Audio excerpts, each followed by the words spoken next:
When, in 1960, still a student, I got a traveling fellowship to study housing in North America. We traveled the country. We saw public housing, high-rise buildings in all major cities, New York, Philadelphia. Those who had no choice lived there. And then we traveled from suburb to suburb. And I came back thinking, we got to reinvent the apartment building. There has to be another way of doing this. We can't sustain suburbs. So let's design a building which gives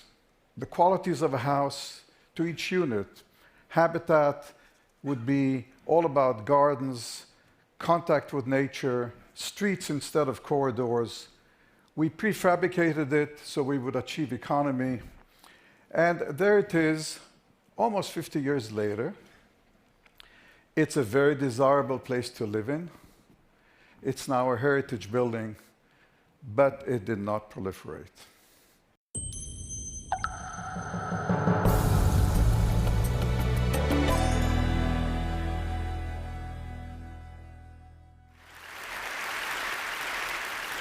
ในปีค.ศ. ที่ 1960 ตอนผมยังเป็นนักศึกษาผมได้ทุนทัศนศึกษาไปเรียนเรื่องที่อยู่อาศัยในอเมริกาเหนือเราท่องเที่ยวไปเราก็เห็นที่อยู่อาศัยเป็นอาคารสูงๆในเมืองสำคัญทั้งหมดนิวยอร์กฟิลาเดลเฟียคนที่ไม่มีทางเลือกอาศัยอยู่ที่นั่นแล้วเราก็ไปเที่ยวจากชานเมืองหนึ่งไปยังอีกแห่งหนึ่งแล้วเราก็กลับมาคิดว่าเราจะต้องคิดประดิษฐ์อาคารที่พักขึ้นมาใหม่จะต้องมีวิธีอื่นอีกในการทำสิ่งนี้เราไม่สามารถทำให้ชานเมืองยั่งยืนได้ดังนั้นเรามาออกแบบอาคารที่ให้คุณภาพแบบที่เป็นเหมือนบ้านให้แก่แต่ละหน่วยงานกันเถอะถิ่นที่อยู่อาศัยทั้งหมดจะเกี่ยวกับสวนสัมผัสกับธรรมชาติเป็นถนนแทนที่จะเป็นทางเดินยาวเราทำเป็นบ้านสำเร็จรูปเพื่อเป้าหมายประหยัด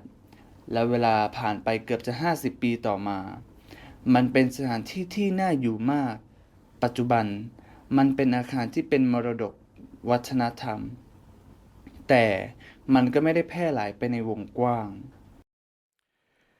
In 1973, I made my first trip to China. It was the Cultural Revolution. We traveled the country, met with architects and planners. This is Beijing then. Not a single high-rise building in Beijing or Shanghai. Shenzhen didn't even exist as a city. There were hardly any cars. 30 years later, this is Beijing today.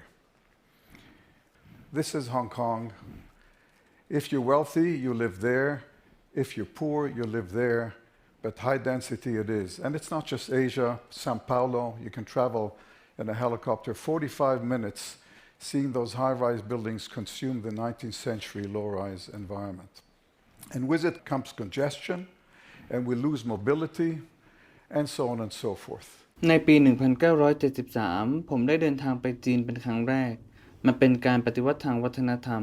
เราเที่ยวไปในประเทศได้พบปะกับสถาปนิกและคนวางแผนนี่คือกรุงปักกิ่งในตอนนั้นไม่มีอาคารสูงแม้แต่หลังเดียวในกรุงปักกิ่งและเซี่ยงไฮ้แม้เซี่ยงไฮ้ก็ไม่ได้อยู่ในสถานะเมืองใหญ่เกือบไม่มีรถยนต์เลย30ปีต่อมานี่คือปักกิ่งในปัจจุบันนี่คือฮ่องกงในปัจจุบันถ้าคุณร่ำรวยคุณอาศัยอยู่ตรงนั้นถ้าคุณยากจนคุณอาศัยอยู่ตรงนั้นแต่ความหนาแน่นสูงและไม่ใช่แค่เอเชียเซาเปาโลคนเดินทางไปได้โดยเฮลิคอปเตอร์ใช้เวลา45นาทีได้เห็นอาคารสูงๆพวกนั้นกลืนกินอาคารแวดล้อมที่ไม่สูงของศตวรรษที่19และพร้อมกันนั้นความแออัดก็เข้ามาและเราก็เสียความสามารถในการเคลื่อนที่ So a few years ago we decided to go back and rethink habitat. Could we make it more affordable? Could we actually achieve this quality of life in the densities that are prevailing today? And we realized it's basically about light, it's about sun, it's about nature, it's about fractalization. Can we open up the surface of the building so that it has more contact with the exterior? We came up with a number of models, economy models, cheaper to build and more compact, membranes of housing, which people could design their own house and create their own gardens. And then we decided to take New York as a test case, and we looked at Lower Manhattan. And we mapped all the building area in Manhattan. On the left is Manhattan today, blue for housing, red for office buildings, retail. On the right, we reconfigured it. The office buildings form the base, and then rising 75 stories above are apartments. There's a street in the air on the 25th level, Community Street. It's permeable. There are gardens and open spaces for the community, almost every unit with its own private garden, and community space all around. And most important, permeable, open. It does not form a wall or an obstruction in the city, and light permeates everywhere. เมื่อ 2-3 ปีก่อนผมจึงตัดสินใจกลับไปคิดอีกครั้งในเรื่องถิ่นที่อยู่ เราจะทำให้คนพอใจที่จะซื้อมันได้หรือไม่ เราจะบรรลุคุณภาพชีวิตได้จริงในเมืองที่หนาแน่นในปัจจุบันได้หรือไม่ และเราก็ตระหนักว่าโดยพื้นฐานแล้วมันเกี่ยวข้องกับแสงดวงอาทิตย์ธรรมชาติและมันเกี่ยวข้องกับการแยกตัวประกอบเราจะเปิดพื้นผิวของอาคารเพื่อให้มันได้สัมผัสกับภายนอกเราก็ได้คิดหลายๆรูปแบบได้แก่แบบประหยัดสร้างได้ถูกกว่าและกระชับกว่าเป็นเยื่อหุ้มของที่อยู่อาศัยซึ่งผู้คนสามารถออกแบบบ้านของตนเองได้และสร้างสรรค์สวนของพวกเขาเองได้และแล้วเราก็ตัดสินใจเอากรุงนิวยอร์กเป็นกรณีทดลองเรามองดูบริเวณต่ำลงมาในเขตแมนฮัตตันเราทำแผนที่บริเวณอาคารทั้งหมดในแมนฮัตตันซ้ายมือเป็นแมนฮัตตันในปัจจุบันสีน้ำเงินเป็นที่พักอาศัยแดงเป็นตึกสำนักงานร้านค้าปลีกด้านขวามือเราปรับแต่งใหม่อาคารสำนักงานงานก่อสร้างขึ้นเป็น75ชั้นเป็นห้องพักมีถนนบนอากาศที่ชั้น25เป็นถนนชุมชนที่แสงผ่านได้มีสวนและเปิดโล่งให้กับชุมชนเกือบทุกหน่วยงานมีความเป็นส่วนตัวของมันเองและมีที่ชุมชนล้อมรอบและสำคัญที่สุดแสงผ่านได้และเปิดไม่มีรูปแบบของกำแพงหรือสิ่งกีดขวางในเมืองและแสงซึมผ่านได้ทุกที่ And in the last 2-3 years, we've actually been, for the first time, realizing the quality of life of habitat in real-life projects across Asia. This is Qingguandao in China, middle-income housing, where there is a bylaw that every apartment must receive 3 hours of sunlight that's measured in the winter solstice. And under construction in Singapore,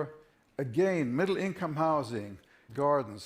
community streets and parks, and so on and so forth. And Colombo. และใน2หรือ3ปีที่แล้วเป็นครั้งแรกที่เราได้ตระหนักอย่างแท้จริงในเรื่องคุณภาพชีวิตของถิ่นที่อยู่อาศัยในโครงการชีวิตจริงทั่วทวีปเอเชียนี่อยู่ในควินฮวงเตาในจีนที่พักได้ระดับกลางที่มีกฎหมายท้องถิ่นระบุว่าทุกๆห้องต้องได้รับแสงแดด3 ชั่วโมงวัดในฤดูหนาวช่วงที่ดวงอาทิตย์ห่างจากเส้นศูนย์สูตรมากที่สุดและภายใต้การก่อสร้างในสิงคโปร์ที่อยู่อาศัยของคนรายได้ระดับกลางสวนถนนชุมชนและสวนสาธารณะและอื่นๆและในกรุงโคลัมโบ And I want to touch on one more issue, which is the design of the public realm. 100 years after we've began building with tall buildings, we are yet to understand how the tall high-rise building becomes a building block in making a city, in creating the public realm. In Singapore, we had an opportunity, 10 million square feet, extremely high density, taking the concept of outdoor and indoor, promenades and parks integrated with intense urban life. So they are outdoor spaces and indoor spaces, and you move from one to the other, and there is contact with nature. And most relevantly, at every level of the structure, public gardens and open space. On the roof of the podium, climbing up the towers, and finally on the roof, the Sky Park, 2.5 acres, jogging paths, restaurants, and the world's longest swimming pool. และผมอยากจะกล่าวถึงปัญหาอีกเรื่องหนึ่งซึ่งก็คือการออกแบบที่สาธารณะ100 ปีหลังจากที่เราเริ่มการสร้างอาคารสูงเราก็ยังไม่เข้าใจว่าอาคารสูงๆนั้น กลายเป็นส่วนประกอบย่อยในการทำเกิดเมืองใหญ่ในการสร้างพื้นที่สาธารณะขึ้นมาได้อย่างไรในสิงคโปร์เราได้งานอย่างหนึ่งพื้นที่10 ล้านตารางฟุตความหนาแน่นสูงสุดนำความคิดเรื่องนอกบ้านและในบ้านการเดินเล่นและสวนสาธารณะมาบูรณาการกับชีวิตคนในเมืองอย่างเข้มข้นมันจึงเป็นที่โล่งนอกบ้านและที่โล่งในบ้านและคุณก็ยังย้ายอีกที่หนึ่งไปอย่างอีกที่หนึ่งแล้วก็ยังมีสัมผัสกับธรรมชาติและที่แน่ๆในทุกระดับของโครงสร้างสวนสาธารณะและพื้นที่เปิดโล่งบนหลังคาของเวทีปีนขึ้นไปบนหอสูงและท้ายสุดบนหลังคาเป็นสวนละฟ้าขนาด2 เอเคอร์ครึ่งทางวิ่งร้านอาหารและสระว่ายน้ำที่ยาวที่สุดในโลกและเรื่องทั้งหมดที่เราให้ฟังนี้ฟังได้ใน5 นาทีขอบคุณครับ